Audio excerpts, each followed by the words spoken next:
También lo vamos a ampliar. Diputado Patiño, buen día, ¿cómo le va? Buen día, ¿qué tal? Un gusto.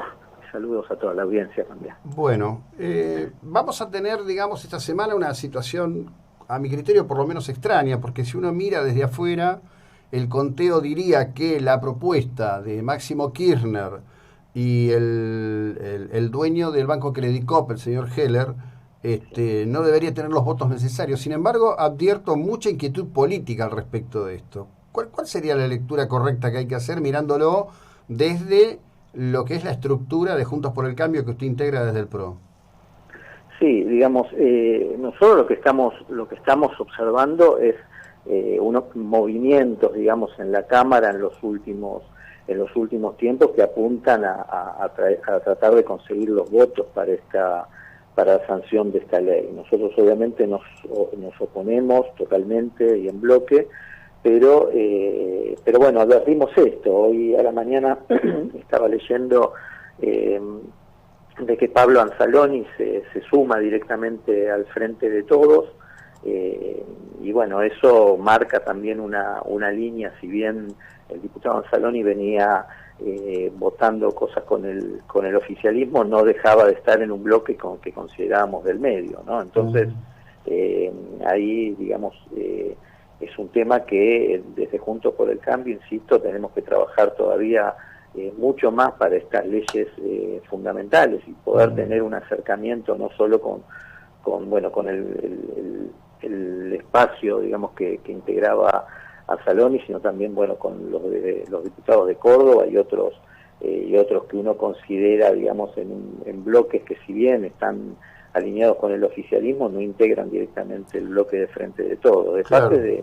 de Juntos por el Cambio tenemos, bueno, una convicción en este tema que tiene que ver con evitar, digamos, un impuesto que, si bien se lo pretende mostrar como un impuesto que es temporal, que tiene que ver con el contexto de la pandemia, y que es a determinadas, digamos, fortunas, no deja de ser una preocupación porque siempre atenta contra la producción, contra todo lo que necesitamos para salir precisamente de la situación económica que nos deja la pandemia. Bueno, en el día de hoy hay un dato interesante. En la plataforma de Daniel Haddad en Infobae, Jorge Brito, presidente del Banco Macro, presidente dueño del Banco Macro, salió a hacer un planteo en el sentido de decir que esto es sumamente inconveniente y además planteando que, bueno, que este es un impuesto que ya de hecho se cobra y que se aumentó la alícuota, lo cual en el caso que pudieran llegar realmente a aprobarlo, me da la impresión de una que va a terminar judicializado. Sí, sin duda esto va a terminar judicializado.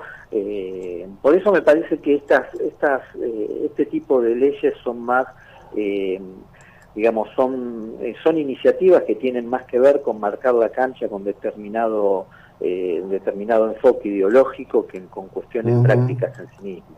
De hecho, cualquiera podría pensar que una necesidad, digamos, provocada realmente por la pandemia, lo mínimo que uno pretende ver, ya digo esto desde la sociedad, es ver sentados en una mesa al gobierno con los que supuestamente van a ser digamos, los que aporten este impuesto extraordinario, pero no, se maneja todo de una manera, digamos, coercitiva, todo con una carga ideológica que tiene que ver más con imponer una forma de hacer política o con determinadas ideas que realmente en encarar una situación de pandemia. Eso es lo que yo creo que va a terminar no solo judicializando el tema, sino también va a generar un rechazo en su misma base electoral. Yo converso con gente que por ahí no tiene la información, digamos, técnica como para entender bien cuál es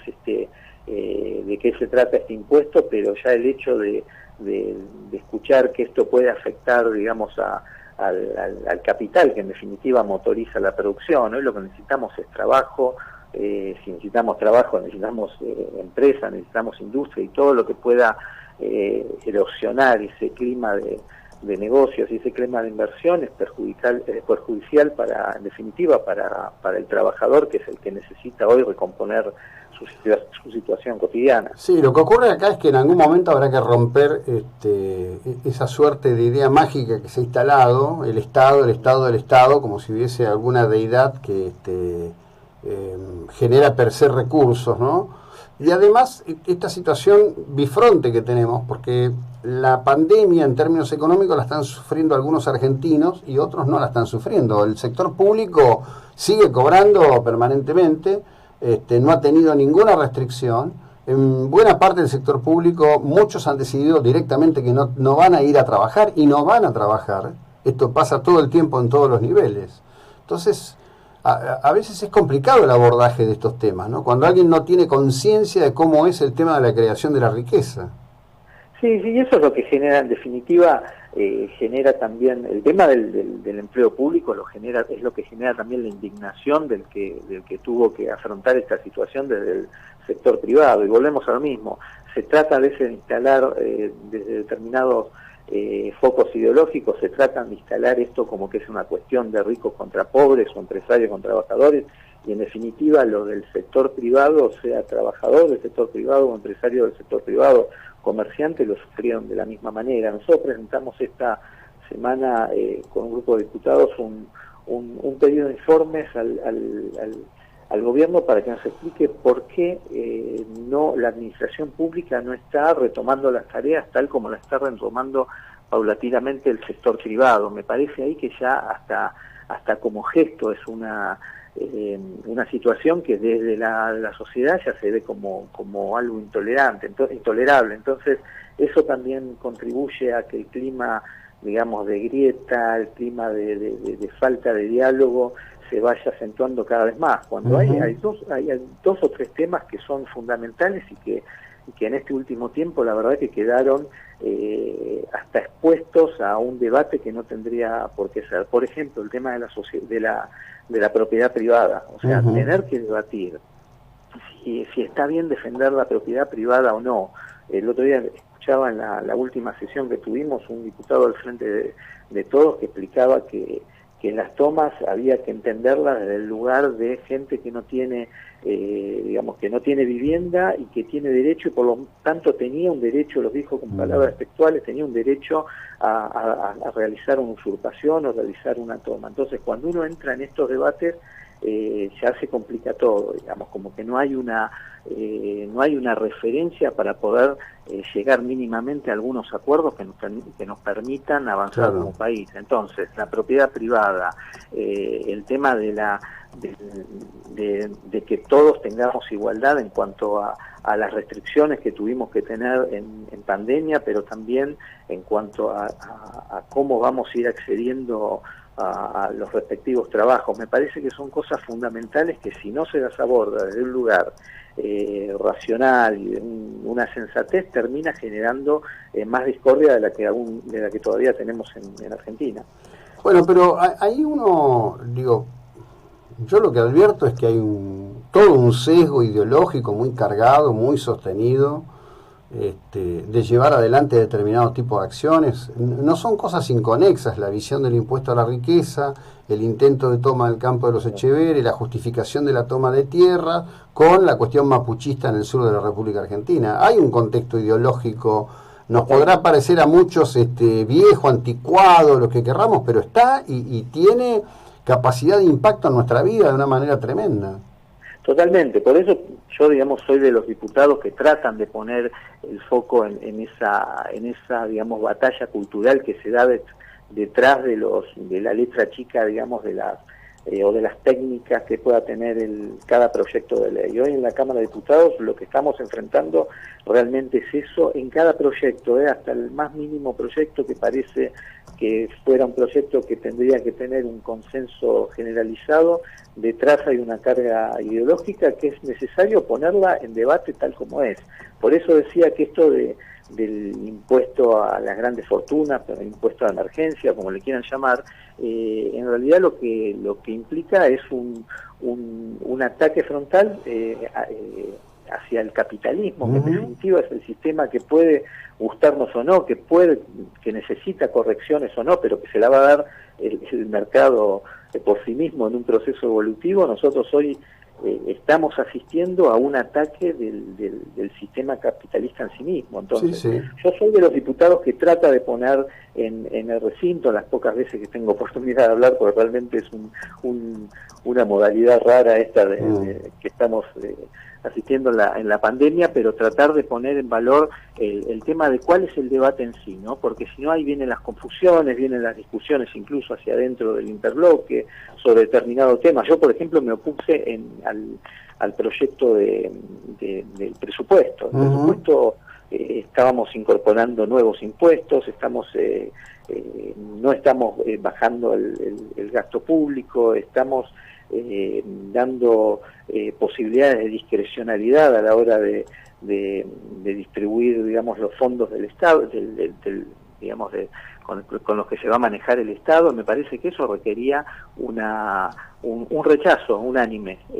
A mí me parece que los presupuestos se aprueban o se rechazan, pero bueno, ahí tuvimos... Sí, existe una larga tradición, en particular de los radicales, de decir, bueno, hay que acompañar, no se le puede privar al gobierno del presupuesto, pero la verdad es que los presupuestos, tanto en la etapa del interinato de Duhalde post golpe que lo sacó del gobierno de la Rúa, como toda la etapa kirchnerista, son un chiste, mucho más cuando se les otorgan poderes especiales a los jefes de gabinete para que hagan lo que quieran con la plata de nosotros. Es un absurdo ya, no sé cómo se puede sostener ese criterio de no se le puede privar al gobierno del presupuesto. Si no hay presupuesto, es un cuento de hadas el presupuesto, o de terror, qué sé yo. ¿Qué pasó? Estudiada, que fue y dispone el gobierno para trabajar eso, bueno, en definitiva eso. Se nos va su voz, diputado, no sé qué es lo que ocurre. Sí, a ver. Ahora sí, ahí estamos. Bueno, ahí. No, digo que en definitiva, si eso significaría que el gobierno cuente con una herramienta que fue realmente debatida, que fue trabajada, que fue técnicamente estudiada, digamos que tiene sentido que sea así. Pero realmente lo que vimos el otro día fue algo, bueno, que ya se viene haciendo hace mucho tiempo en Argentina, que es esto de subestimar ingresos para poder tener después, cuando uno está hablando de 20 y pico % de inflación, es irrisorio, ya directamente estamos hablando de un dibujo más que un presupuesto, porque va a haber una gran cantidad de fondos que no van a tener destino, digamos, preacordado en el presupuesto, que van a ser manejados con total discrecionalidad, y eso en definitiva es lo que después genera la fuente con la cual se maneja el poder en Argentina. Yo creo que cuando uno rechaza un presupuesto, en realidad no rechaza determinado artículo o determinada destino que se le ha dado a los fondos. Lo que rechaza es ese concepto de dibujar un presupuesto para no tener presupuesto y consolidar un poder que en definitiva cada vez nos afecta más. Sí, sin duda. Diputado, gracias, buena jornada, muy amable. Muchas gracias a ustedes. El diputado José Luis Patiño, seguimos en un instante.